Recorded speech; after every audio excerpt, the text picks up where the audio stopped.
Assalamualaikum warahmatullahi wabarakatuh. Perkenalkan, nama saya Anjas Nuri Siregar. Saya merupakan mahasiswa PPG Prajabatan Gelombang 2 tahun 2024 dari LPTK Universitas Riau dengan NIM 240543945 daripada Prodi Pendidikan Ekonomi. Saya akan melaksanakan video uji kinerja di SMA Negeri 5 Pekanbaru. Sekian perkenalan saya. Wassalamualaikum warahmatullahi wabarakatuh. Assalamualaikum warahmatullahi wabarakatuh.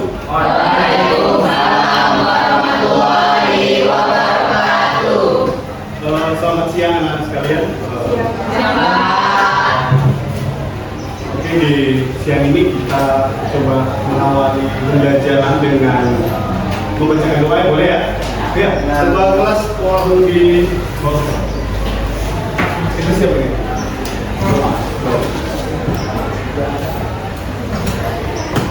Berdoa mulai.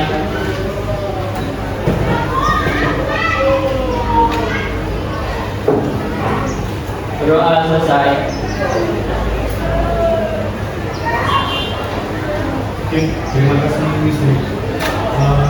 Berikutnya saya tanya, siapa yang hadir hari ini? Hadir semua hari ini. Alhamdulillah bahwa yang harus kita syukuri hari ini kita diberikan kesehatan sama Tuhan Yang Maha Esa, diberikan rezeki yang luar biasa. Salah satu rezeki yang luar biasa adalah masih bisa menghirup udara tanpa tambah oksigen. Alhamdulillah. Kita syukuri hal itu. Berikutnya kita apa ya? Di hari ini kita masuk ke pendidikan fiskal. Oke. Di pertemuan sebelumnya juga kita pernah membahas ini, dan fokus hari ini adalah fokus untuk diskusi. Oke. Sebelum masuk ke situ, kita mau ke pendidikan fiskal. Kita mencari tahu dulu apa tujuan pembelajarannya. Boleh dibaca ini apa? Tujuan pembelajarannya yaitu yang pertama, peserta didik mampu menjelaskan pengertian kebijakan fiskal dan peran setiap lembaga dalam penyusunan dan pelaksanaan kebijakan fiskal. Yang kedua, peserta didik mampu menjelaskan pengertian kebijakan fiskal dan peran setiap lembaga dalam penyusunan dan pelaksanaan kebijakan fiskal. Yang ketiga, peserta didik diharapkan mempresentasikan kebijakan fiskal yang telah dirancang secara jelas dan argumentatif di depan kelas. Yang terakhir, peserta didik diharapkan mampu mendiskusikan, merumuskan, dan menyetujui kebijakan fiskal dalam pembelajaran, baik dalam diskusi kelompok maupun forum antar kelompok. Dari tujuan pembelajaran, poin penting pembelajaran adalah bahwa serta mampu mendiskusikan, merundingkan, dan bagaimana siswa itu mengenal tentang bagaimana kebijakan pemerintah dalam hal fiskal, dan bisa berdiskusi ketika dengan global. Oke. Di pertemuan sebelumnya kita belajar mengenai kebijakan moneter. Benar? Moneter. Di kebijakan moneter, siapa masih ingat mengenai apa aja kira-kira? Apa kebijakan moneter yang masih kalian ingat? Iya, tapi Kebijakan yang mengatur tentang peredaran uang di masyarakat. tentang peredaran uang di masyarakat. Ada lagi? Iya, silakan.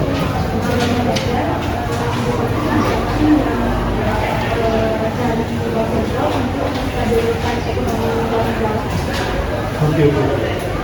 Kegiatan moneter di mana yang dia oleh Bank Sentral untuk mengatur kestabilan perekonomian negara.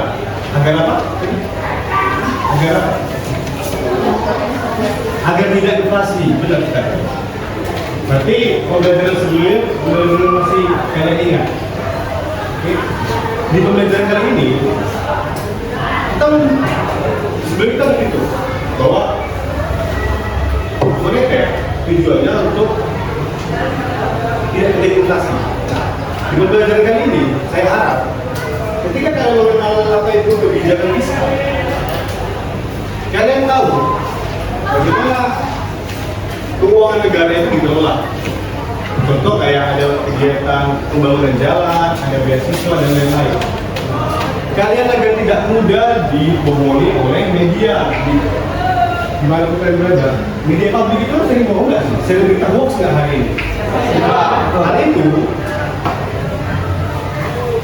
kecenderungan masyarakat membaca sembarang berita tanpa ada dasar berpikir yang bagus, tanpa ada pengetahuan yang mendasar, sehingga media massa publik yang luas itu bisa ditelan secara internet oleh hal yang ramai. Harapannya ketika kalian sudah belajar kebijakan fiskal, kalian tahu bahwa setiap kebijakan yang diatur oleh pemerintah itu ada tujuannya demi apa? Demi kestabilan negara, benar nggak? Kalau tadi moneter dia mengatur keuangan agar tidak terjadi inflasi, ini mengatur peraturannya. Agar apa? Agar kestabilan finansial masyarakat itu bisa bagus, perbaikan jalan, ada subsidi dan lain-lain. Sehingga kalian paham, oke ya? Nah, di kebijakan fiskal, ada yang bacain? Saya Pak, Ya silakan, Pak. kebijakan fiskal. Kebijakan fiskal adalah kebijakan pemerintah dalam mengelola penerimaan atau pendapatan dan pengeluaran negara. Oke. Kalau kita refleksikan dari kalimat ini bahwa kebijakan pemerintah dalam pengelolaan penerimaan dan pengeluaran negara. Penerimaan itu berarti ada sumber dong. Iya. Sumbernya dari mana? Pajak. Ya, oke, sumber dari pajak. Lalu dan pengeluarannya. Pengeluarannya apa salah satu contohnya? Subsidi. Ada lagi? Pembangunan. Perbaikan itu dulu. Apa lagi? Pendidikan. Oke, akses kesehatan. Oke, good. Berarti secara pengertian, secara definisi, Anda tidak semua mengerti tentang bagaimana kebijakan fiskal yang sebenarnya. Oke? Tujuan kebijakan fiskal. Ada berapa? Ada 6. Coba bacain yang di. Ya, boleh.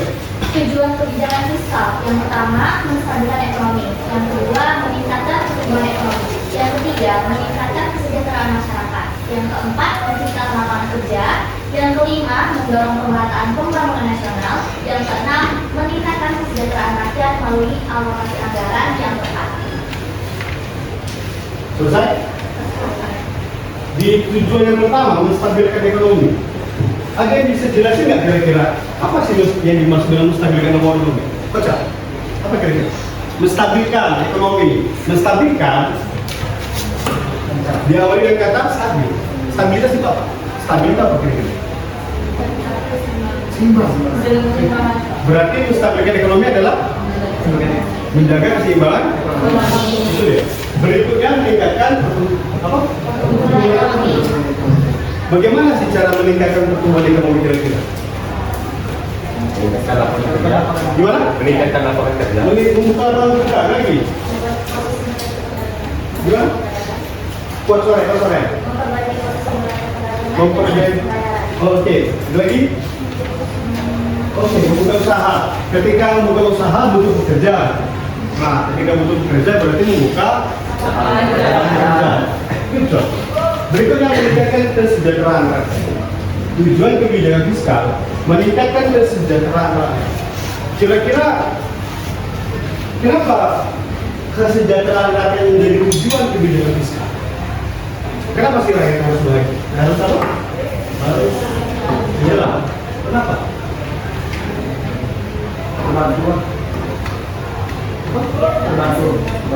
Oh, oke, agar terbantu dan tidak terjadi kesenjangan. Oke. Karena ketimpangan sosial juga salah satu hal yang tidak baik, bukan? Berikutnya menciptakan lapangan kerja, saya bilang Pak tadi. Itu kita sih. Mendorong pemerataan pembangunan nasional. Ada yang bisa menjelaskan ini nggak kira-kira? Pemerataan pembangunan nasional. Iya. Pembangunan dari Sabang sampai Merauke harus adil, balance, harus merata, balance kan. Jadi pemerintah pusat berkoordinasi dengan pemerintah daerah. Benar nggak? Kalau pembangunan pemerataan nasional secara nasional itu merata, infrastruktur itu bagus, maka itu memudahkan untuk jalan. Benar nggak? Nah, contoh truk yang membawa sayuran. Truk itu datang dari Sumatera Barat. Kalau jalanan itu tidak bagus, bisa jadi sampai 2 hari Dengan adanya lalu lintas jalan tol, kemudahan lalu lintas itu menjadi satu hari, itu cuma berapa jam, lebih mempercepat. Jadi pemerataan pembangunan sosial tadi itu mendorong perekonomian juga. Ya, tadi kita sebut dari tadi itu apa ya, perbaikan infrastruktur. Berikutnya meningkatkan kesejahteraan rakyat melalui alokasi anggaran yang tepat. Ada bisa ngasih gambaran mengenai hal ini? Ya, Pak. Iya, Fatih. Seperti melakukan program kayak bantuan sosial, jaminan kesehatan dan pendidikan, Pak. Oke. Ada lagi yang lain. Kesejahteraan rakyat. Tadi ada bansos. Ada lagi yang lain. Itu subsidi. Oke. Kesejahteraan rakyat melalui anggaran tepat.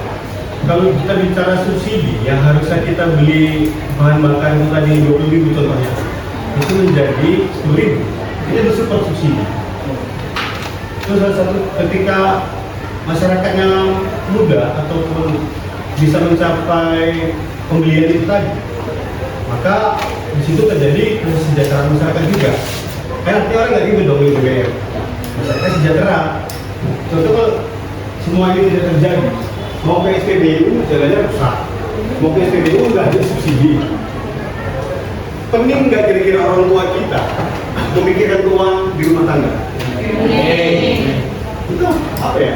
Itu harus kita pikirin dari sekarang, bahwa potensi anak muda itu kedepannya menjadi pemimpin, seminimalnya memimpin diri sendiri, berikutnya memimpin keluarga, dan berikutnya bisa jadi memimpin negara. Itu besar kemungkinan.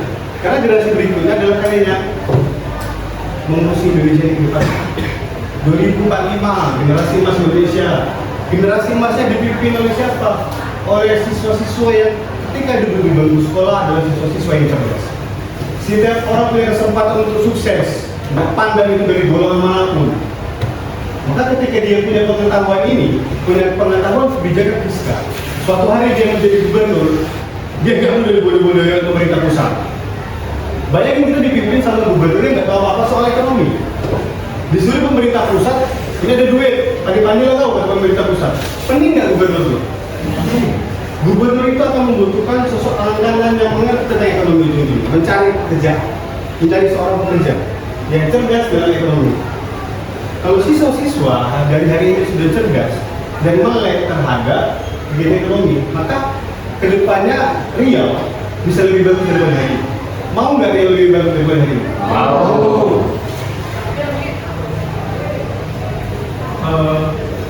Berikutnya kita ke Jenis kebijakan. mana? Jenis kebijakan. Jenis. Oke. Jenis kebijakan fiskal. Ada yang bacain? Ya silakan Abdul. Yang pertama ekspansi, menaikkan pengeluaran pemerintah, menaikkan pembayaran transfer atau perpajakan bukan pajak. Yang kedua produktif, menurunkan pengeluaran pemerintah, menurunkan pembayaran transfer atau perpajakan dan menaikkan pajak. Oke. Ekspansi itu menaikkan pengeluaran pemerintah, menaikkan pembayaran atau transfer payment, menurunkan pajak. Menaikkan pengeluaran itu kira-kira pengeluaran apa yang bagus untuk dinaikkan? Oh, oke, biaya beasiswa. Kenapa harus beasiswa? Kenapa harus pendidikan? Karena good, luar biasa. Ketika seseorang mendapatkan beasiswa pendidikan, itu menciptakan SDM yang bagus. Kenapa harus SDM yang bagus? Agar ketika, contoh ya, SDM yang bagus ini, ketika sedang berbisnis, satu SDM-nya tidak bagus, tapi bagus.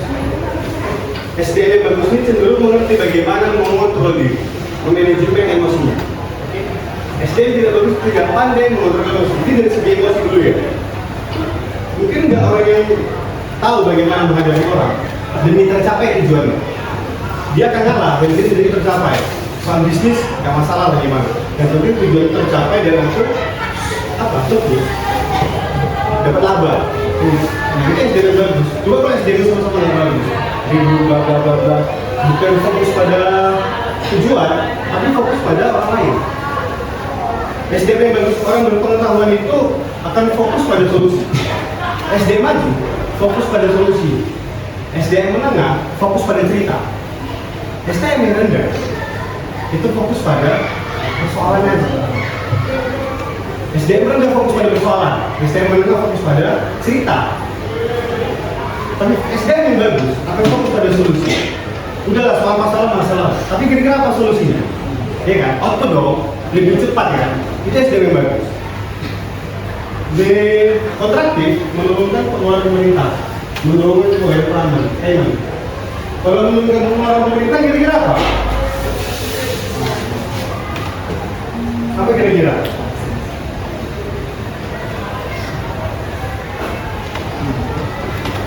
Coba? Oke, impor ekspor. Kenapa impor ekspor harus diturunkan? Contoh,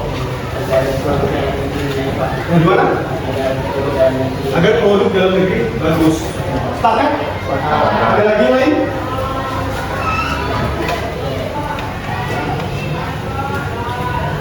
Ini parah ya. Kita lanjut ke materi berikutnya. Apa dari berikutnya?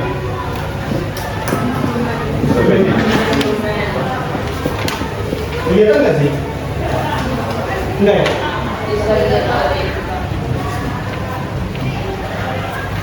Kelihatan? Oke. Yang pertama, pengeluaran pemerintah. Instrumen ini bisa digunakan dengan cara menambah atau mengurangi pengeluaran pemerintah atau belanja negara. Berikutnya, pembayaran transfer atau payment. Instrumen ini bisa digunakan dengan cara menambah atau mengurangi pembayaran transfer. Pembayaran transfer merupakan pembayaran atau pemberian dana dari pemerintah tanpa perlu adanya belas jasa atau berbalik. Contohnya apa? Pemberian jaminan sosial, BPJS.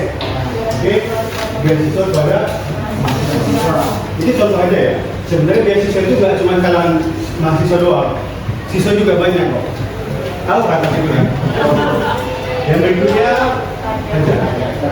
Apa itu?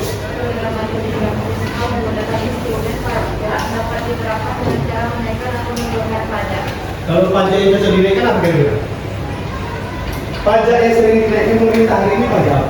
Kendaraan. Kendaraan. Pajak kendaraan. Selain pajak kendaraan apa? Pajak usaha. Pajak paling tinggi didapat oleh pemerintah Indonesia pajak dari mana? Pemerintah itu cerdas bahwa Indonesia itu salah satu konsumtif rokok tertinggi di dunia. Kita naikin rokok. Cuca apa ya? Cuca ya? Pajaknya. Dulu harga rokok 25.000, sekarang 45.000. Tapi orang tetap harus mengkonsumsi itu seolah-olah itu adalah kebutuhan primer. Padahal itu tidak prima. Boleh gitu? Kalau orang tua yang cerdas, kalau harus sekolah, tak begitu dia rokok. Tapi dia rokok. Coba dia menyisihkan rokok ini atau bapak yang mengurangi rokok. Ini contoh ya, contoh. Mungkin itu bisa berdampak baik bagi mereka. Betul ya? Itu contoh yang harus apa ya, sering kita lihat di kehidupan kita sehari-hari, tapi kita tidak begitu menyadarinya. Kita harus berpikir.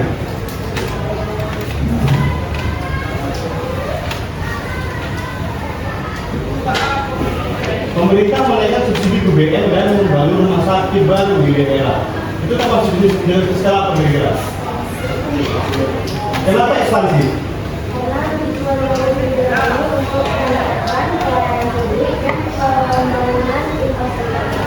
Untuk meningkatkan belanja negara. Iya, karena meningkatkan belanja negara.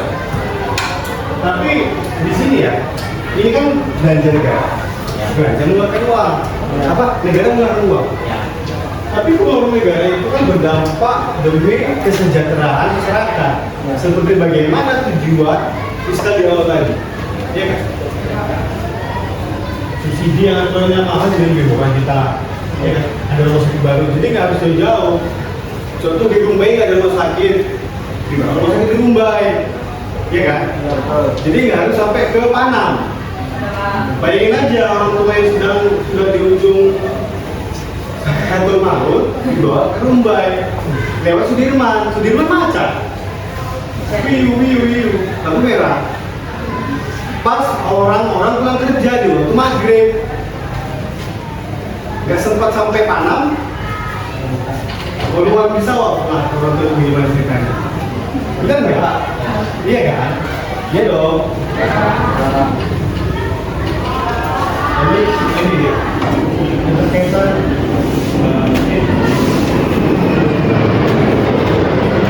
Ada video yang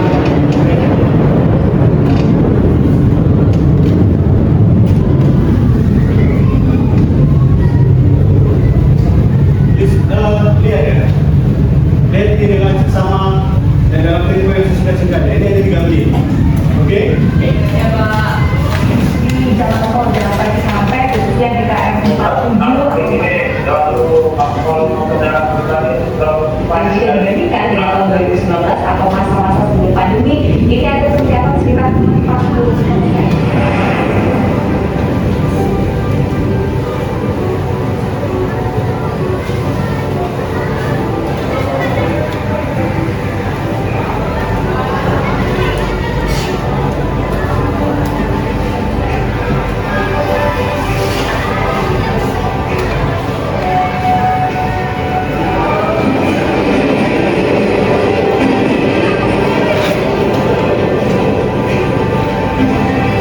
Lihatnya semuanya. Oleh karena itu struktur perekonomian Indonesia dan tingkat produktivitas nasional melalui transformasi struktural di dalam perekonomian. Wait. Bagaimana strategi kebijakan fiskal dan moneter sendiri? Ini judul videonya. Kebijakan tahun 2023 di sektor APBN akan dirancang untuk mampu merespons dinamika perekonomian domestik dan global dan sekaligus menjawab tantangan serta mendukung pencapaian target pembangunan secara optimal. Selaras dengan hal tersebut, maka tema kebijakan fiskal tahun 2023 difokuskan pada peningkatan produktivitas untuk transformasi ekonomi yang inklusif dan berkelanjutan.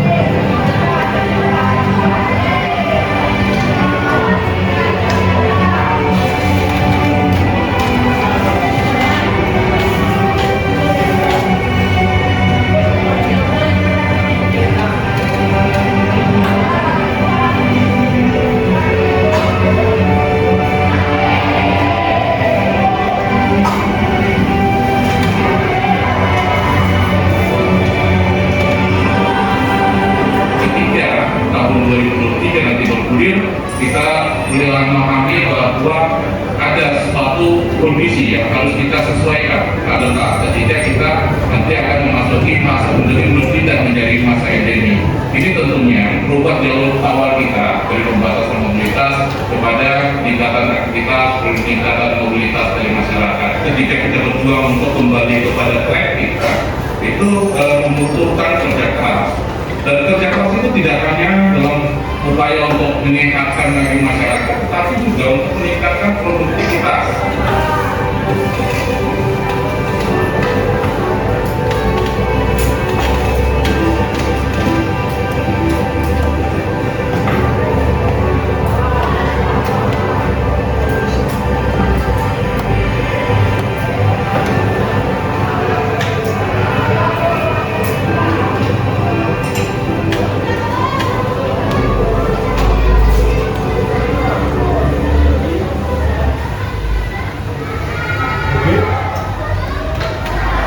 Ada yang bisa ngasih pendapat mengenai video ini? Apa yang dapat kalian simpulkan? Ucap.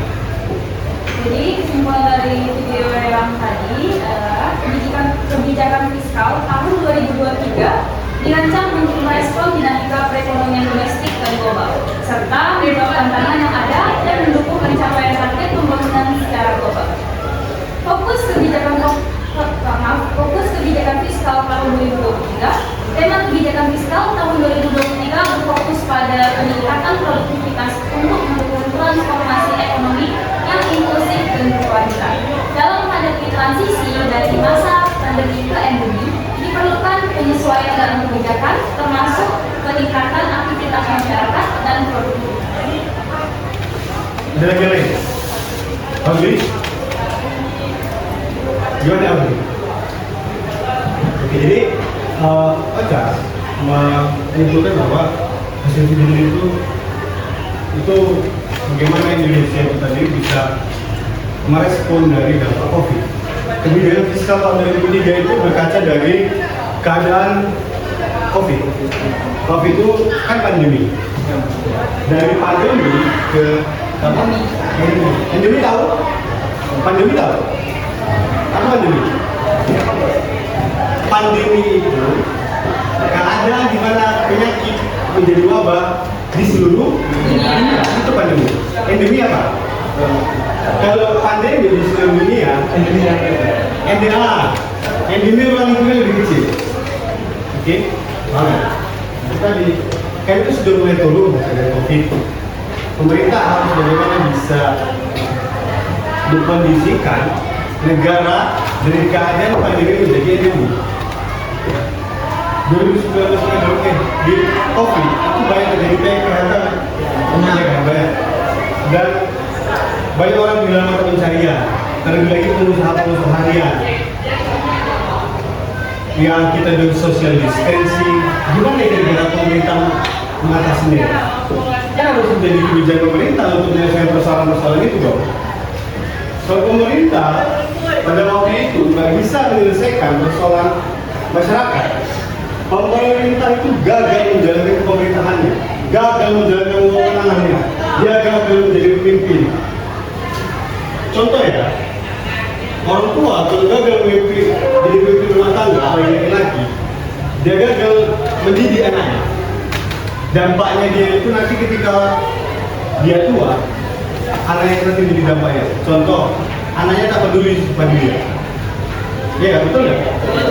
Anaknya nggak peduli soal pendidikan, anaknya hanya di apa ya? Ya semua aja, itulah bebek aja, bebek. Kayak anak main-main di usia 30-an mungkin anaknya baru sadar bahwa oh orang tua aku sudah tidak bisa lagi ngasih biaya aku. Di usia 30 anaknya sudah menikah, sudah harus bertanggung jawab anak dan istri. Tiba-tiba orang tuanya minta bantuan dari anaknya. Tentu kenapa laki-laki itu lebih mengutamakan anak dan istri daripada orang tua. Ini ya.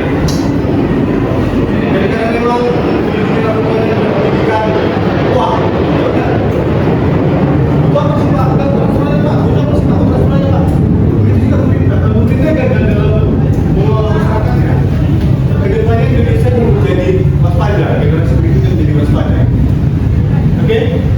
Ada pertanyaan nggak kira-kira di sini mengenai video atau materi yang disampaikan?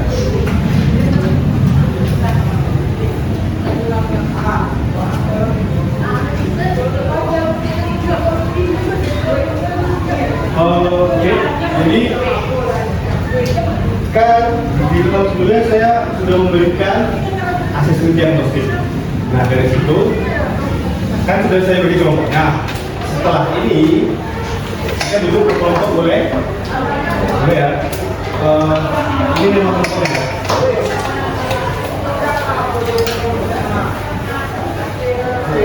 Ada 4 kelompok. Jadi kelompok 1 di sini, kelompok 2 di sini, kelompok 3 di pojok itu, di kelompok 4 di situ. Oke ya? Boleh pindah sekarang boleh? Oke, silakan.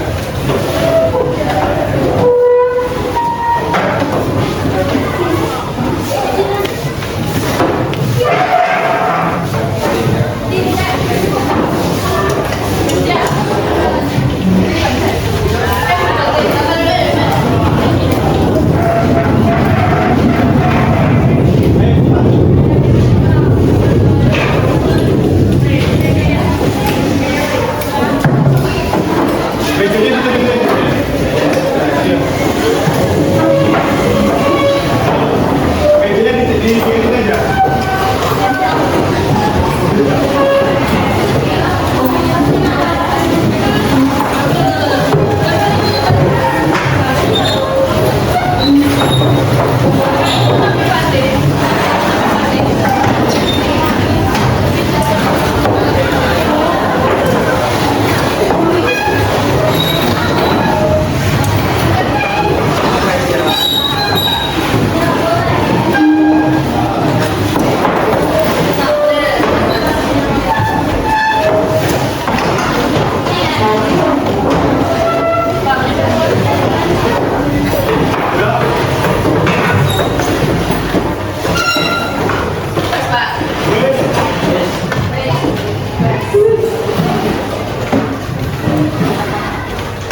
Berikutnya ini kelompok Satu Pak. kelompok satu apa kelompok satu dia? Satu yang keuangan.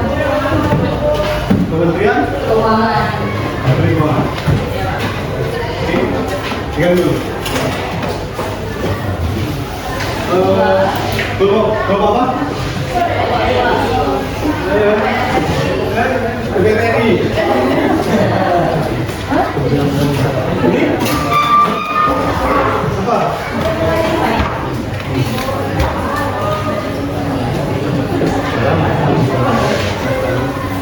Tinggal DPRD. Oke, DPRD. Saya udah nih soal.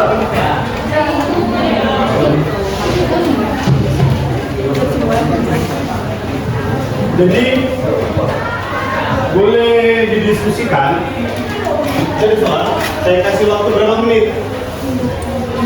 Berapa? 10 menit. Boleh cari jawabannya ya. Kelompoknya harus aktif semua. Kalau yang aktif, dia sekalian aktif ya. Kalau dipilih yang aktif, oke?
Jadi nanti urutan awal itu kelompok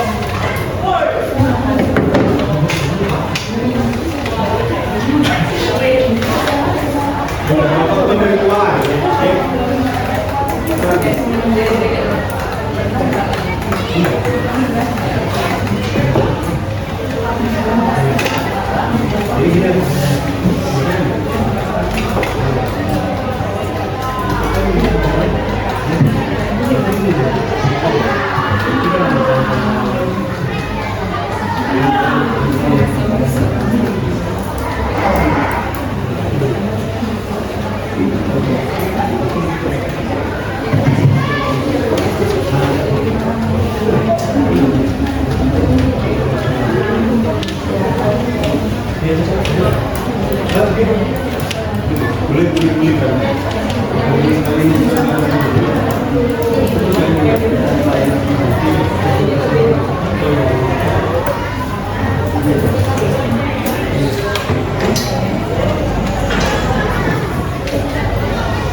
Berarti kan butuh berapa jam?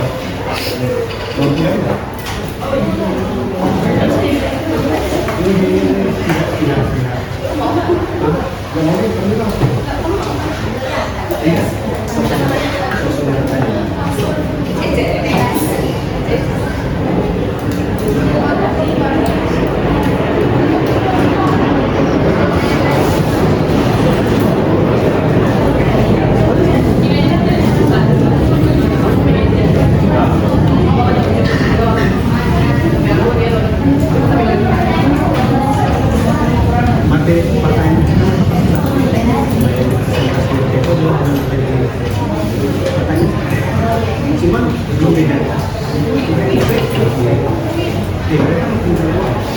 Emang sama.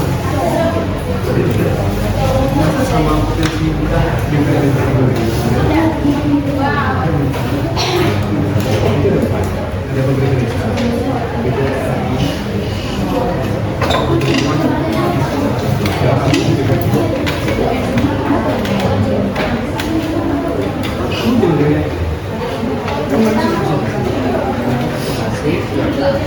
ada mereka omongin kan tinggal harus kamu mikir kalau kamu mikir itu kan kamu perlu mereka generasi memang bisa tahu apa yang dibilang mereka kalau kamu di sini kan enggak bagus di sini dulu mau bikin sama mereka siapa yang mengerti untuk mereka yang satu-satu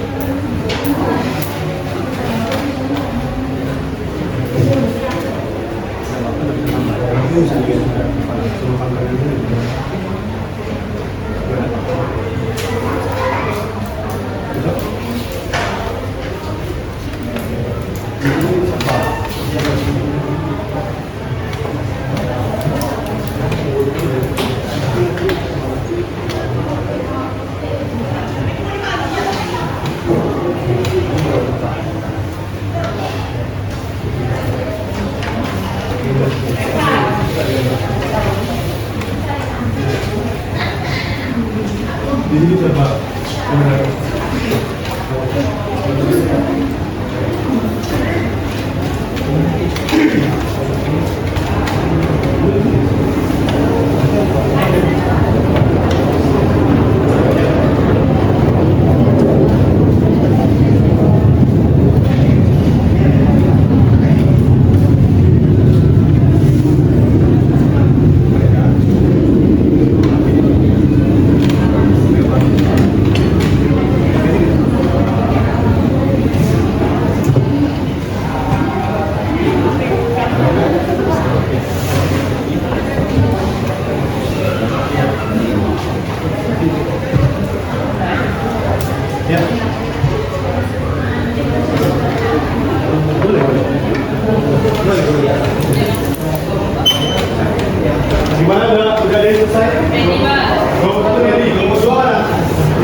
ya?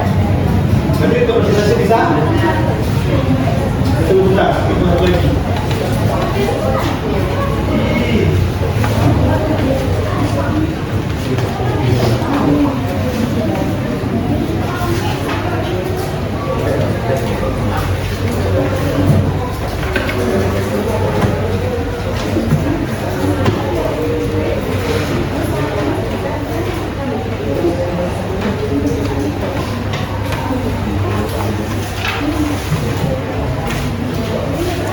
Oke, kita maju presentasi ya. Kelompok satu boleh maju? Oke, kita beri semua kelompok satu.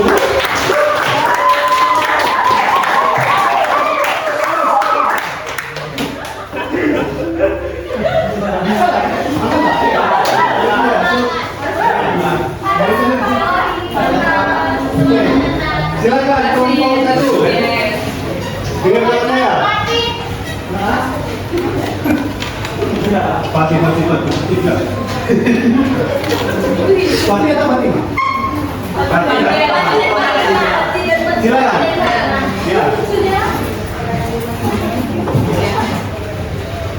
Assalamualaikum warahmatullahi wabarakatuh. Perkenalkan, kami dari kelompok 1. Saya Arifah Dewi Putri selaku moderator. Saya Fatir Abaditya sebagai anggota. Saya Fatimah Azhara sebagai anggota. Saya Bos Bukhari sebagai anggota. Saya Gisya Rahman sebagai ketua.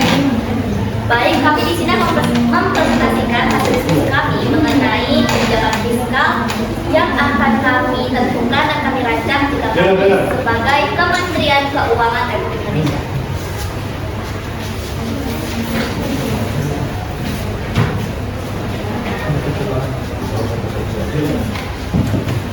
Apa itu kebijakan fiskal?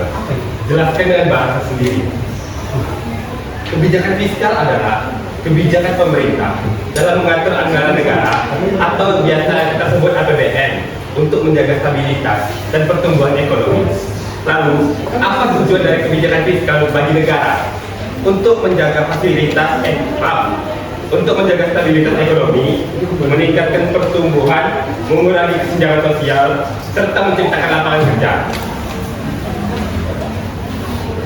Lalu pertanyaan selanjutnya yaitu, apa peran dan wewenang lembaga Kementerian Keuangan dalam kebijakan fiskal? Peran dan wewenang lembaga Kementerian Keuangan menyusun, merancang, dan mengelola APBN serta menetapkan arah kebijakan fiskal secara nasional. Pertanyaan selanjutnya, apa kebijakan atau susulan anggaran yang kelompokmu sampaikan? Kami menyusun kebijakan fiskal yang fokus pada peningkatan kualitas SDM, digitalisasi layanan publik, dan transisi energi hijau.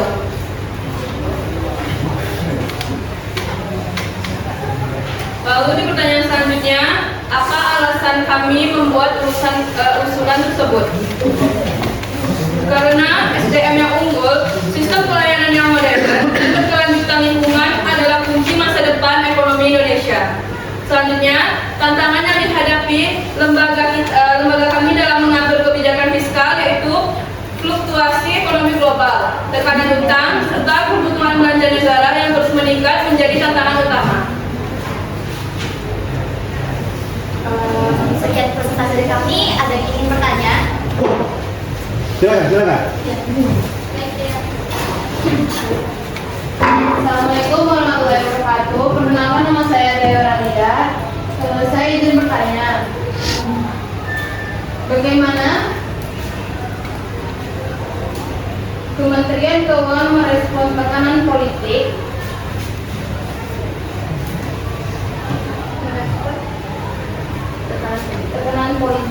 dalam penentuan prioritas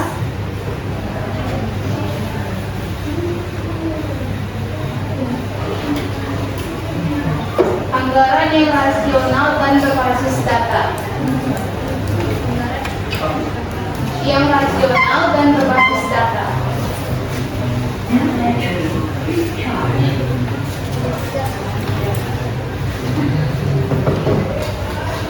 Baik, terima kasih Dirayu. Selanjutnya kami masuk pertanyaan lagi. Ada lagi yang mau bertanya? Silakan. Di dalam mau bertanya? Ya, silakan. Assalamualaikum warahmatullahi wabarakatuh. Waalaikumsalam warahmatullahi wabarakatuh. Izinkan saya memperkenalkan diri saya, nama saya Muhammad Hidayat Jaya dari Kelompok 4. Saya ingin bertanya tentang apa yang disampaikan oleh Pak Fatimah tentang energi hijau dan digitalisasi. Menurut Pak Fatimah sendiri, apa itu energi hijau?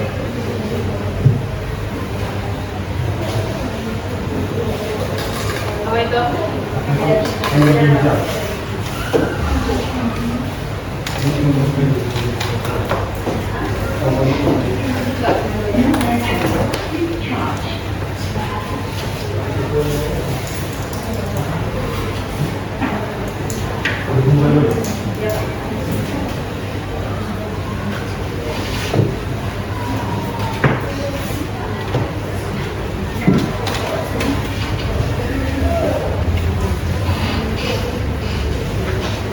Baik, kami tutup sesi pertanyaan. Mohon berikan waktu untuk menjawab.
Mau dijawab? Ya, silakan Bu Yono. Baik, kami akan menjawab pertanyaan-pertanyaan dari teman-teman tadi. Yang soal pertama akan dijawabnya di Ayu, yang akan dijawab oleh Poli. Pada Poli. Baik, ya Ayu. Tadi pertanyaannya yaitu bagaimana Kementerian Keuangan merespon tekanan politik dalam penentuan prioritas anggaran yang rasional dan berbasis data. Baik, itu saya menjawab. Kementerian Keuangan merespon tekanan politik itu dengan cara mengutamakan data dan analisis ekonomi saat menyusun anggaran. Mereka tidak langsung mengikuti keinginan politik, tetapi mempertimbangkan mana yang paling penting dan bermanfaat bagi masyarakat secara luas. Langkah-langkah yang biasa mereka lakukan itu dengan menggunakan data dan kajian ekonomi. Itu tuh dilakukan untuk menentukan program mana yang paling dibutuhkan masyarakat seperti pendidikan, kesehatan, dan infrastruktur. Terus mereka juga melakukan langkah-langkah yang lain seperti melakukan diskusi dan koordinasi dengan DPR dan kementerian lain untuk menyusun anggaran yang seimbang dan adil. Lanjut, mereka ada menyesuaikan anggaran dengan kondisi ekonomi negara seperti pertumbuhan ekonomi, inflasi, dan pendapatan negara. Terus mereka juga menghindari pengeluaran yang hanya bersifat politis dan lebih memilih program yang memberi dampak nyata.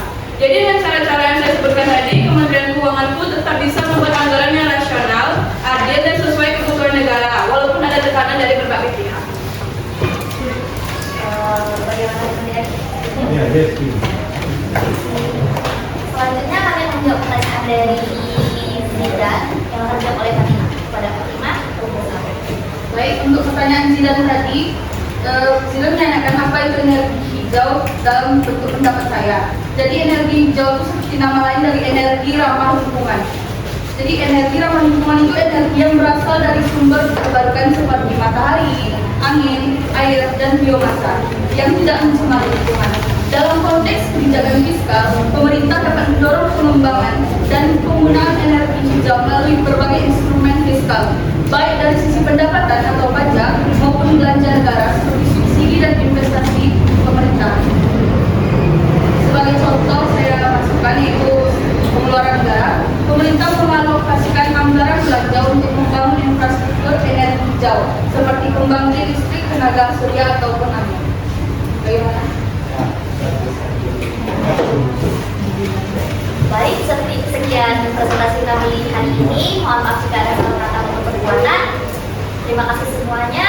Wassalamualaikum warahmatullahi wabarakatuh.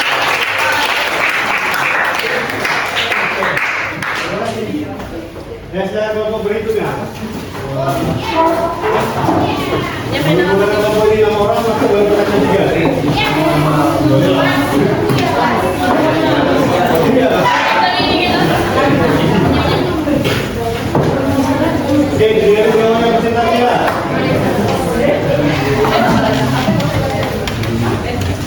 Silakan, mulai. Assalamualaikum warahmatullahi wabarakatuh. Waalaikumsalam warahmatullahi wabarakatuh. Selamat siang semuanya. Kami akan menyampaikan hasil diskusi kelompok kami. Nah, pertama, perkenalkan, saya Raisa Febrianti sebagai moderator. Saya Aurel sebagai penyanyi. Saya Aurel Naila Sandra sebagai penyanyi. Saya Wisnu Pratama sebagai penyanyi. Saya Audrey sebagai penyanyi. Saya sebagai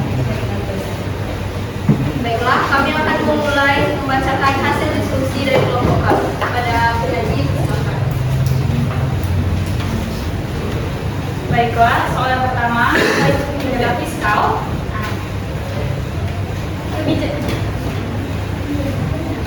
Kebijakan fiskal adalah kebijakan pemerintah dalam mengelola pendapatan dan pengeluaran negara untuk mencapai tujuan ekonomi seperti pertumbuhan dan pemerataan. Dua, apa tujuan dari kebijakan fiskal bagi negara? Tujuannya untuk menstabilkan perekonomian, mengurangi pengangguran, mempercepat pembangunan, serta meningkatkan kesejahteraan rakyat. Tiga, apa peranan wewenang lembagamu dalam kebijakan fiskal? DPR RI membahas, menyetujui, serta mengawasi pelaksanaan kebijakan fiskal yang diajukan pemerintah, termasuk menyampaikan masukan dan pertimbangan atas APBN, serta memberikan masukan dan pertimbangan soal pajak, belanja negara, dan utang negara. Keempat, apa kebijakan atau usulan anggaran yang kelompokmu sampaikan? Kami mengusulkan peningkatan anggaran pendidikan dan bantuan sosial bagi masyarakat miskin, karena pendidikan ini akan meningkatkan sumber daya manusia dan bantuan sosial dapat mensejahterakan masyarakat miskin. Yang kelima, apa alasan bagi membuat isu ini? Karena pendidikan adalah fondasi pembangunan bangsa dan bantuan sosial penting untuk kesehatan kesejahteraan masyarakat yang rentan untuk membangun negara di berbagai bidang, meningkatkan kualitas SDM dan mendorong pemberdayaan masyarakat. Soal yang terakhir, apa tantangan yang dihadapi oleh DPRD dalam mengatur kebijakan fiskal? Tantangannya adalah memastikan kebijakan tepat sasaran, tidak dipengaruhi kepentingan politik, serta mengawasi penggunaan anggaran secara transparan. Selain itu, DPR juga menghadapi keterbatasan sumber daya, kompleksitas kebijakan fiskal, dinamika politik, dan tekanan dari berbagai pihak. Oleh karena itu, DPR memerlukan kemampuan dan komitmen yang kuat untuk membuat kebijakan fiskal yang efektif dan bermanfaat bagi masyarakat. Baiklah, kami akan menjawab 3 pertanyaan dari audiens kepada audiens di silakan. Masih kelompok 1 ya? Silakan, Hanifah. Baik, perkenalkan saya Alif Putri dari kelompok 1 ingin bertanya, kira-kira apa strategi DPR ini untuk mengawasi agar kebijakan fiskal tidak menyebabkan utang negara menjadi tidak terkendali? Pelan-pelan, pelan-pelan. Boleh, apa strategi DPR RI untuk mengawasi agar kebijakan Apa strategi DPR RI untuk mengawasi agar nantinya kebijakan fiskal tidak menyebabkan utang negara menjadi tidak terkendali?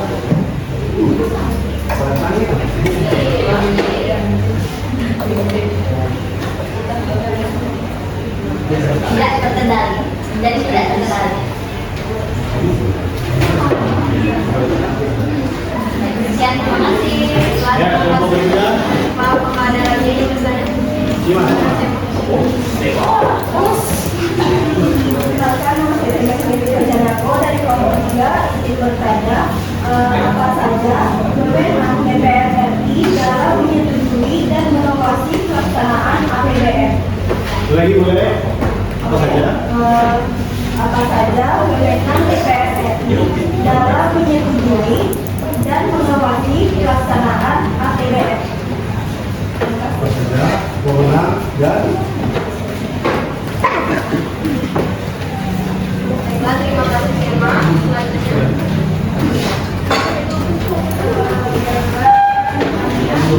Bagaimana DPR RI memastikan bahwa dana desa digunakan untuk pemberdayaan masyarakat, bukan hanya infrastruktur? Bagaimana DPR RI memastikan bahwa dana desa digunakan untuk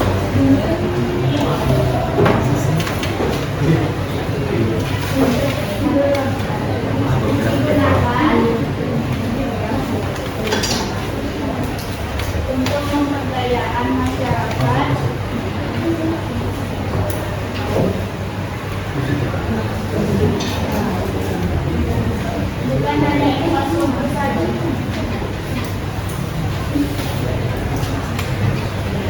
sudah? Baik, terima kasih Andi. Sebelum kami menjawab pertanyaan, izinkan kami untuk berdiskusi terlebih dahulu. Ya, silakan berdiskusi.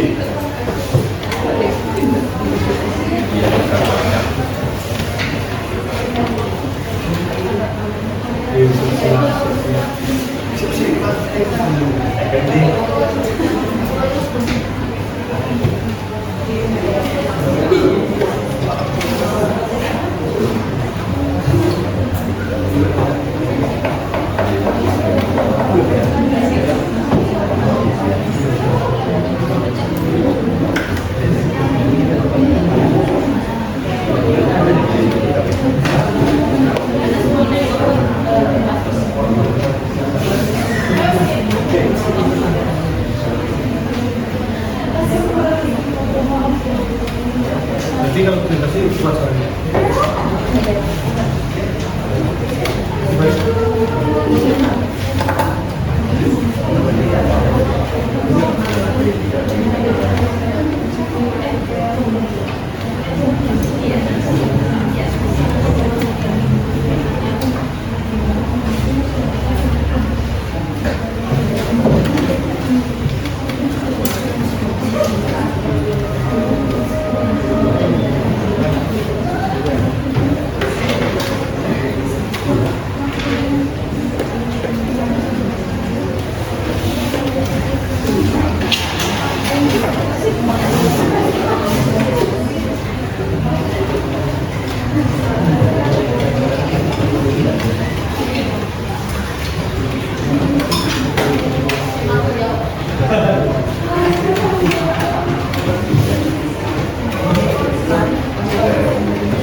Baiklah, terima kasih bagi yang sudah bertanya. Kami akan menjawab pertanyaan yang pertama, yaitu Pak akan dijawab oleh Audrey.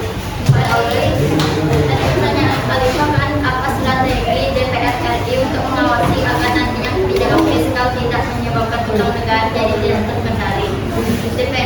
DPR RI dapat menggunakan beberapa strategi untuk mengawasi kebijakan fiskal dan mencegah utang negara menjadi tidak terkendali. Strategi tersebut meliputi pengawasan anggaran, analisis kebijakan fiskal, pengawasan utang negara, konsultasi publik, kerjasama dengan lembaga lain, pengawasan terhadap pinjaman luar negeri, dan evaluasi kebijakan fiskal. Dengan menggunakan strategi tersebut, DPR RI dapat memainkan peran yang efektif dalam mengawasi kebijakan fiskal dan mencegah utang negara menjadi tidak terkendali. Pengawasan yang ketat dan analisis yang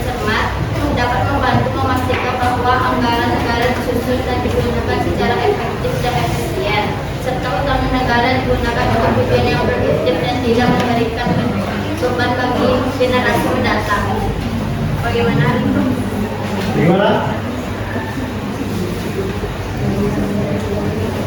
Kalau misalnya hanya kelompok ini, terus disangka sama kelompok itu juga Boleh.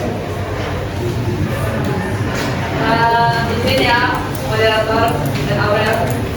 Saya mau nanya, dari semua strategi yang awal disebutkan tadi itu, yang paling ampuh yang mana?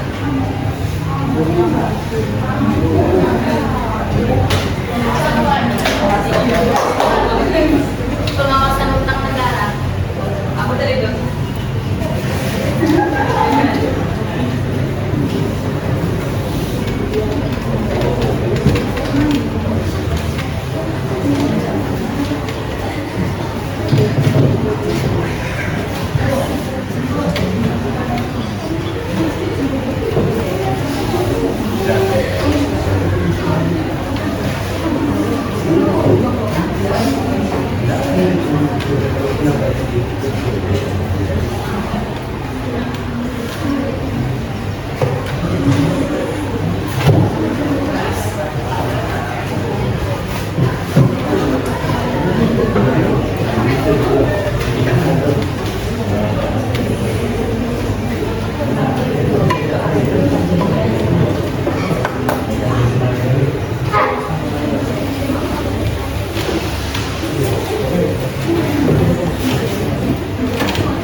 Nah, jadi pengawasan utang negara dulu dapat DPR ini dapat melakukan pengawasan yang ketat terhadap utang negara dan memastikan bahwa utang tersebut tidak digunakan untuk tujuan yang tidak produktif dan tidak membebani generasi mendatang. Apa itu? Ikut suara.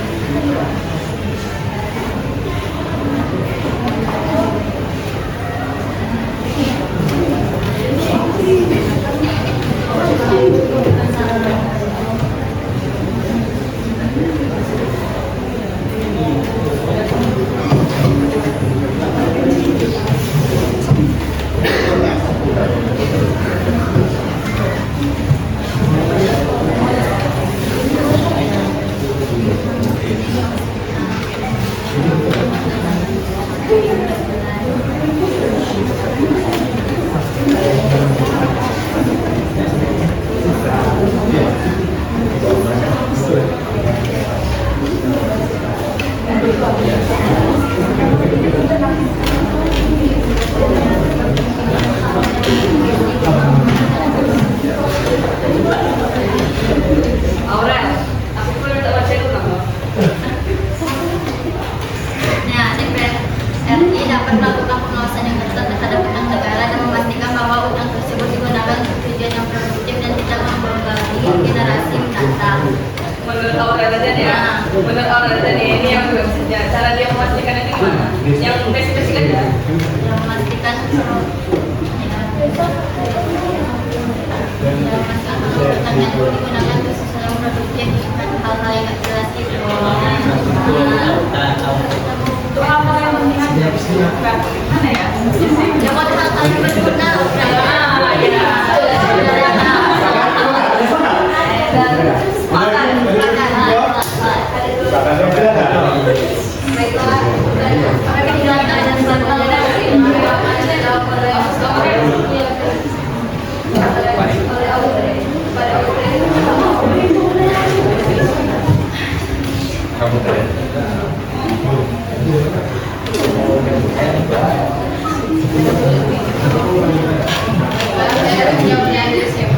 Pertanyaannya, apa kewenangan DPR RI menyetujui dan mengawasi APBN? Kewenangan DPR RI dalam menyetujui dan mengawasi APBN atau anggaran pendapatan dan belanja negara adalah sebagai berikut. Yang pertama, menyetujui rencana APBN, mengawasi pelaksanaan APBN, mengajukan perubahan APBN, mengawasi penggunaan dana, dan menerima uang pemerintah. Terima kasih. Bakat, Iwan? Berikutnya pertanyaan terakhir. Bagaimana DPR RI memastikan dana desa digunakan untuk pemberdayaan masyarakat, bukan hanya infrastruktur?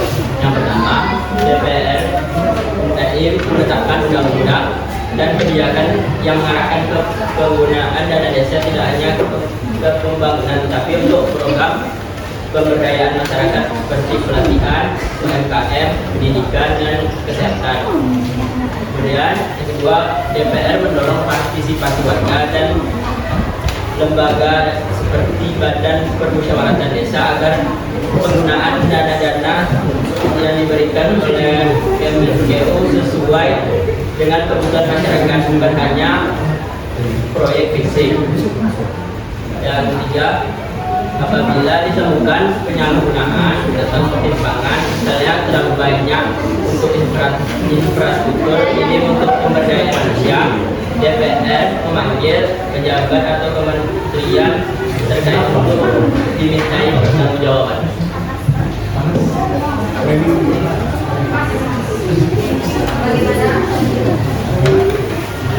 Baiklah, terima kasih kepada audiens yang sudah berbanyak. Sebelum kami akhiri diskusi saya akan bacakan kesimpulan dari diskusi kami. Jadi kita semua memahami bahwa kebijakan fiskal merupakan cara pemerintah mengatur penerimaan dan pengeluaran negara untuk mencapai tujuan ekonomi. Dan utamanya yaitu menjaga stabilitas perekonomian, mengurangi pembangunan. DPR RI memiliki peran penting dalam membahas, menyetujui, dan mengawasi kebijakan fiskal yang diajukan pemerintah. Kelompok kami mengusulkan peningkatan anggaran untuk pendidikan dan bantuan sosial sebagai langkah strategis.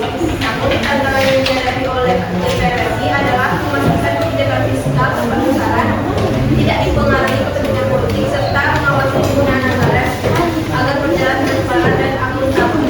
Baiklah, saya akhiri. Mohon maaf apabila ada kesalahan. Wassalamualaikum warahmatullahi wabarakatuh. Waalaikumsalam warahmatullahi wabarakatuh.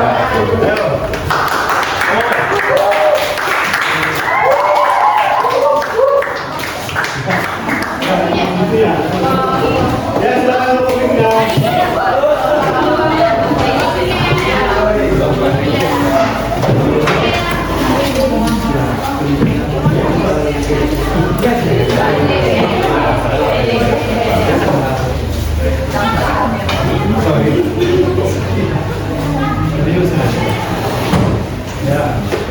Assalamualaikum warahmatullahi wabarakatuh.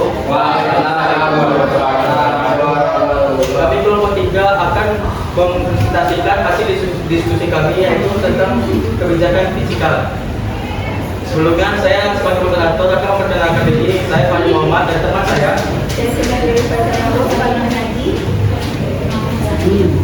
Saya Dea Raga sebagai penulis. Saya Fariha Dila Putri sebagai penyanyi. Oke, langsung saja kita mulai. Yang pertama, apa itu kebijakan fiskal? Jelaskan dengan bahasamu sendiri. Kebijakan fiskal adalah upaya pemerintah dalam mengatur pendapatan dan pengeluaran daerah agar pembangunan bisa berjalan dengan baik dan seimbang.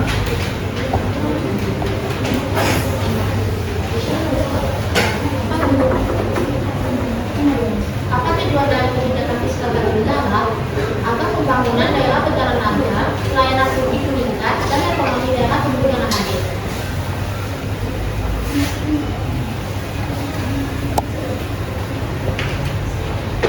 Selanjutnya, apa kebijakan atau usulan anggaran yang DPRD sampaikan? Kami mengusulkan penambahan anggaran untuk membangun infrastruktur desa dan program pelatihan kerja. Oke, dan yang kelima itu, apa alasan kami membuat usulan tersebut? Alasan kami membuat usulan tersebut karena pembangunan infrastruktur desa dapat meningkatkan konektivitas dan kualitas bermasyarakat. Sementara program pelatihan kerja membantu meningkatkan keterampilan tenaga kerja lokal agar lebih siap bersaing di pasar kerja. Terakhir, apa tantangan yang dihadapi DPRD dalam mengatur kebijakan fiskal? Kurangnya koordinasi antar lembaga, keterbatasan data akurat, serta potensi penyalahgunaan anggaran menjadi tantangan utama. Oke, selanjutnya kita masuk ke sesi tanya jawab. Apakah ada yang bertanya? Ya, boleh. Baiklah, saya mau bertanya, apa langkah-langkah yang akan diambil oleh DPD untuk memastikan bahwa kebijakan fiskal dapat meningkatkan kualitas hidup masyarakat di daerah? Apa langkah-langkah yang akan diambil oleh DPD untuk memastikan bahwa kebijakan fiskal dapat meningkatkan kualitas hidup masyarakat di daerah?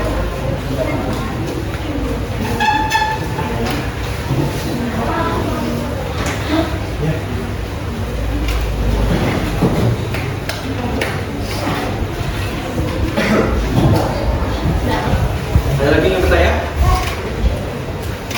Atasnya? Jadi bagaimana langkah yang diambil DPD? Lagi dapat sini. Ditemukannya ketidaksesuaian. Bagaimana jika langkah dari DPRD menemukan ketidaksesuaian atau penyalahgunaan anggaran di tingkat desa? Anggaran apa? Penyalahgunaan anggaran di tingkat desa. Baik, ada lagi yang bertanya? Ya, baik. Ya. Apa yang menjadi pertimbangan DPRD saat menentukan apakah suatu anggaran belanja daerah itu tidak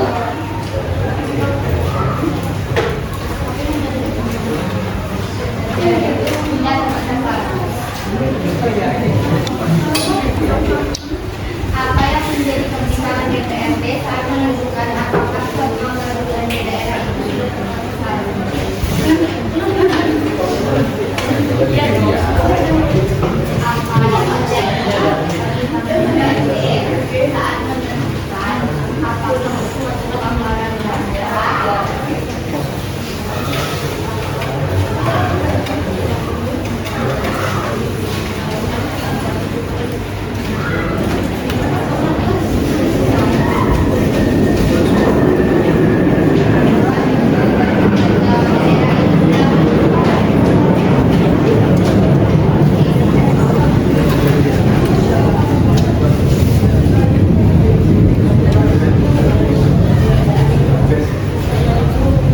Oke, selanjutnya kami akan menjawab pertanyaan-pertanyaan dari teman-teman. Saya akan menjawab pertanyaan dari Aurel, yakni apa langkah DPD untuk memastikan bahwa kebijakan fiskal dalam meningkatkan kualitas hidup masyarakat daerah? Oke, langkah DPD untuk memastikan bahwa kebijakan fiskal dalam meningkatkan kualitas hidup masyarakat daerah, yakni yang pertama memberikan pertimbangan terhadap RUU APBN, yang kedua melakukan pengawasan atas pelaksanaan APBN di daerah, yang ketiga mendorong pemerintah mendorong pemerataan anggaran antar daerah, yang keempat menggunakan aspirasi daerah, yang kelima mengusulkan kebijakan yang pro rakyat daerah, yang keenam kerjasama dengan pemerintah daerah.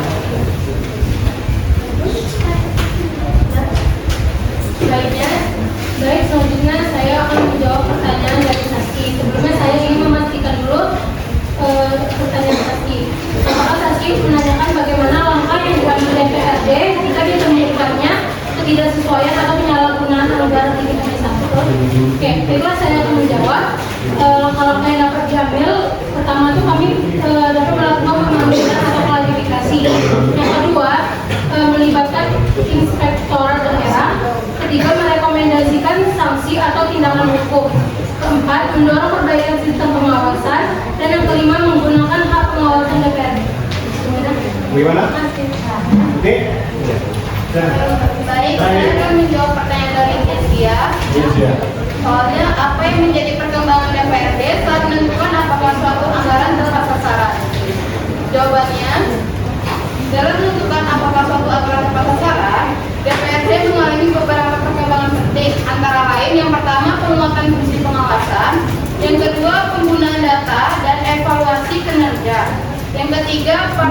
informasi publik dan musrenbang. Yang keempat, kerjasama dengan BPK dan inspektorat. Yang kelima, transparansi dan digitalisasi anggaran. Bagaimana?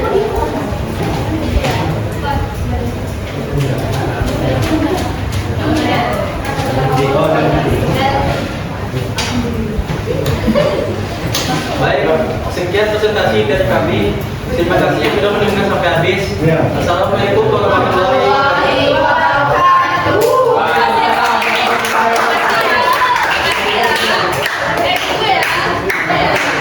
Ya, makasih Pak.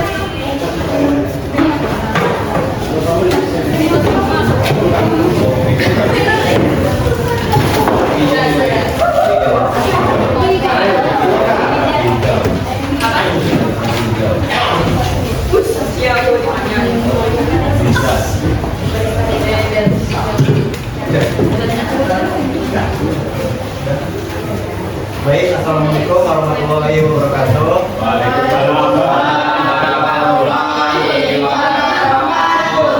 Kami dari kelompok 4 akan mempresentasikan hasil diskusi kami tentang kebijakan fiskal. Sebelum memulai materi, izinkan kami memperkenalkan diri. Nama saya Muhammad Hidayat sebagai investor. Saya Sudaresti, penyanyi 1. Saya Rebecca Radia sebagai penyanyi 2. Saya Lesa Rifat sebagai penyanyi 3. Saya Rebecca Radia sebagai penyanyi.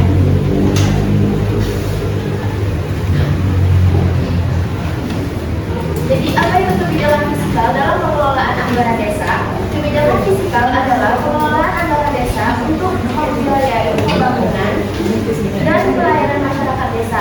Juga cara pemerintah desa mengatur pemasukan dan pengeluaran uang desa untuk membiayai kegiatan pembangunan dan pelayanan masyarakat. Dalam praktiknya, pendapatan desa yaitu sumber uang yang masuk ke desa seperti dana desa dari pemerintah pusat, lalu belanja atau pengeluaran desa yaitu bagaimana uang desa digunakan. Contohnya seperti membangun infrastruktur seperti jalan, jembatan, dan irigasi.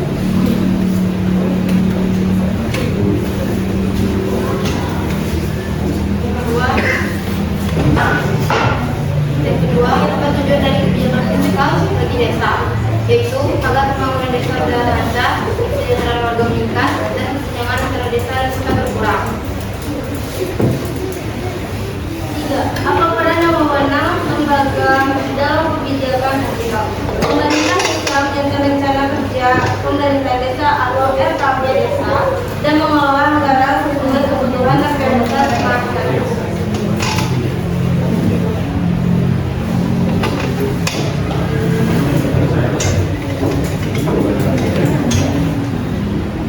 Lalu apa kebijakan atau usulan anggaran yang kelompok saya sampaikan, yaitu kami mengusulkan pembangunan jalan desa dan program pemberdayaan ekonomi untuk kelompok tani dan UMKM.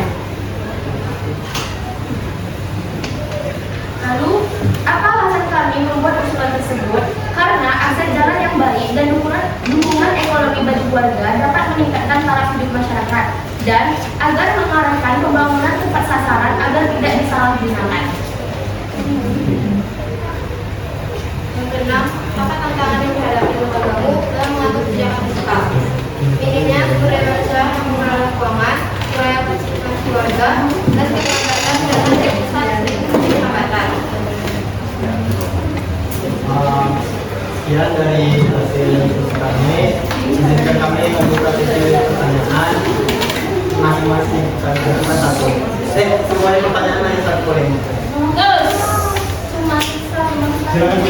Silakan itu akan dulu.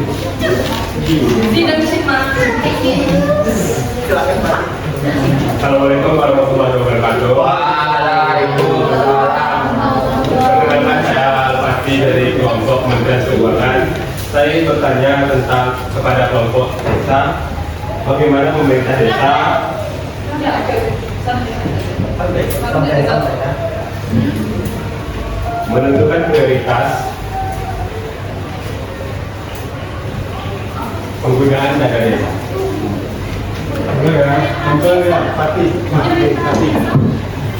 Bagaimana pemerintah desa menentukan prioritas penggunaan dana desa?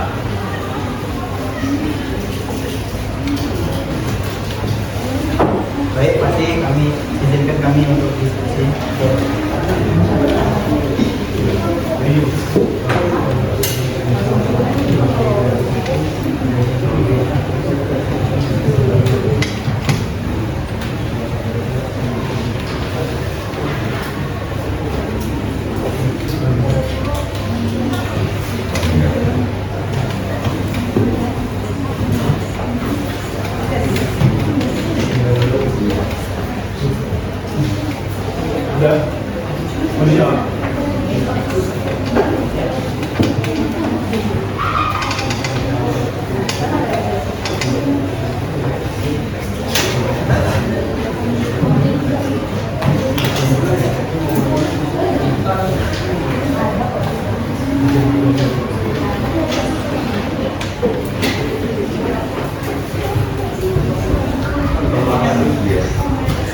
Jadi kuat caranya, gimana kuat?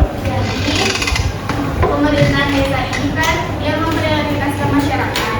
Nah, pemerintahan desa ini melakukan permusyawaratan atau perkumpulan dengan anggota masyarakat yang ada di desa untuk melakukan bagaimana caranya menggunakan dana yang didapatkan dari desa. Jadi, pemerintah desa ini meminta persetujuan masyarakat untuk digunakan dana itu apa? Misalnya untuk peningkatan pendidikan, peningkatan pembangunan jalan, atau sumber daya yang ada di desa ini.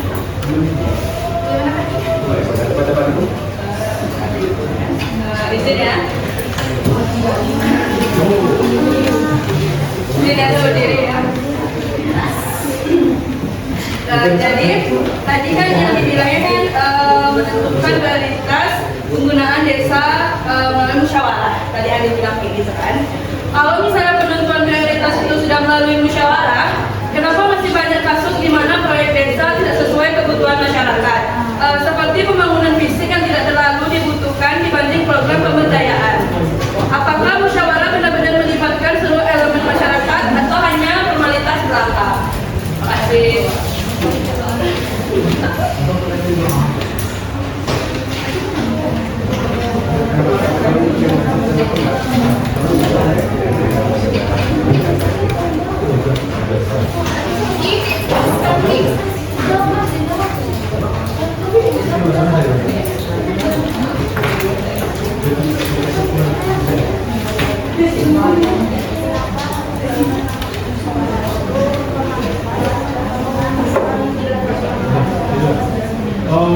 Mengenai pertanyaan Korea tadi, kan pemerintah desa itu membuat keputusan tuh. Ini sebenarnya hal politis di luar konsep ekonomi. Keputusan desa, kenapa mengambil sebuah keputusan itu hasil musyawarah? Kenapa hasil musyawarah? Karena negara Indonesia menggunakan sistem demokrasi. Demokrasi adalah sistem terbanyak, suara terbanyak itu dipilih. Nah, mengenai kenapa nggak maksimal setelah hadir dipilih? Itu kan halnya di luar konteks teori ekonomi kan, itu sudah diisi oleh kegiatan manusia. Oke ya, paham ya? Saya tanya Bapak ya. Ya. Ini jawabannya iya atau tidak aja. Ini jawabannya iya atau tidak aja. Okay. Jadi menurut Bapak musyawarah itu benar-benar melibatkan seluruh elemen masyarakat atau hanya formalitas belaka? Iya atau tidak? Ya. Iya. Ya. Thanks. Bisa itu. Baik, demikian atas presentasi kami. Mohon maaf kalau ada kekurangan dan kesalahan. Baik, assalamualaikum warahmatullahi wabarakatuh.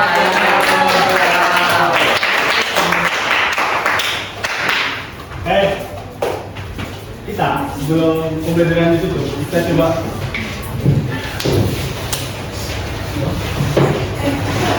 sabar. Kan kita udah diskusi nih, kita sudah mengeluarkan isi pikiran yang agak jenuh. Saya mau kita agak meniupkan body dan pikiran, menghadirkan senyum di wajah kita. Boleh? Boleh ya? Saya mau SBG bisa. Ya. Siapa yang maju? Siapa yang maju kita?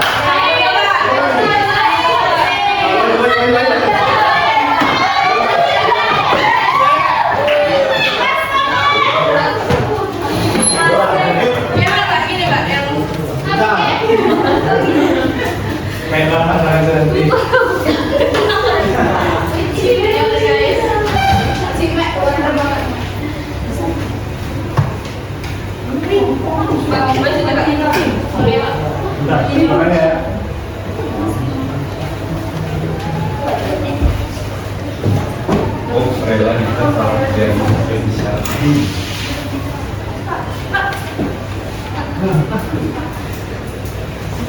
Oh ini dia.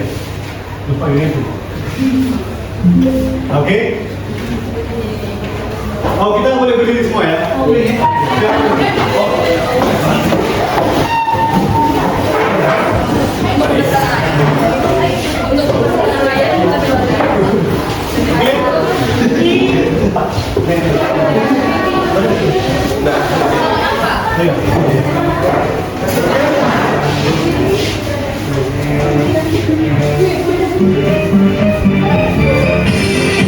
Bagaimana?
di ujung pembelajaran ini kan, ya alhamdulillah kemudian hari ini kita lewati yang mana tadi materi mengenai kebijakan fiskal.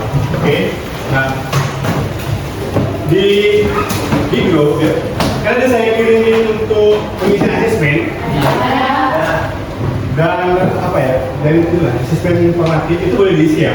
Itu sebagai bentuk evaluasi gimana pembelajaran hari ini yang kalian dapat. Oke.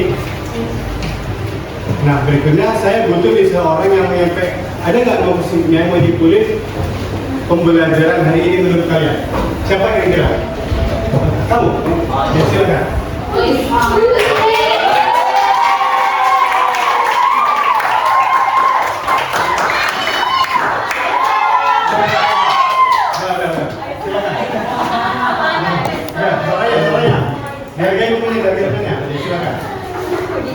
Kebijakan fiskal merupakan salah satu instrumen paling penting dalam ilmu ekonomi yang digunakan pemerintah untuk mengatur penerimaan dan pengeluaran negara guna mencapai tujuan ekonomi nasional.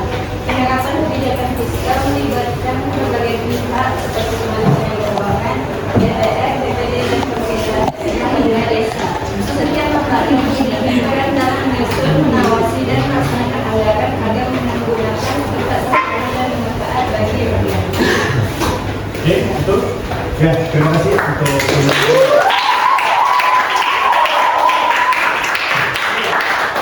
pembelajaran itu luar biasa. Bahwa setiap kita punya potensi berpikir kritis masing-masing. Oke? Ya, bahwa kita punya kecerdasan di diri masing-masing. Ada soal kemauan berarti dong. Berarti kita semua bisa. Kita semua cerdas. Oke, terima kasih untuk pembelajaran hari ini. Ketua kelas boleh memimpin doanya ya. Silakan. Berdoa mulai.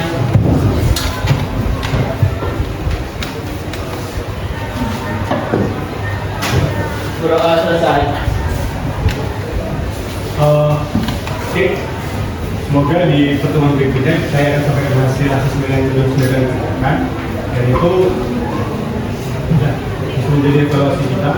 Sekian untuk pembelajaran hari ini. Terima kasih. Wabillahi taufiq wal hidayah. Assalamualaikum warahmatullahi wabarakatuh.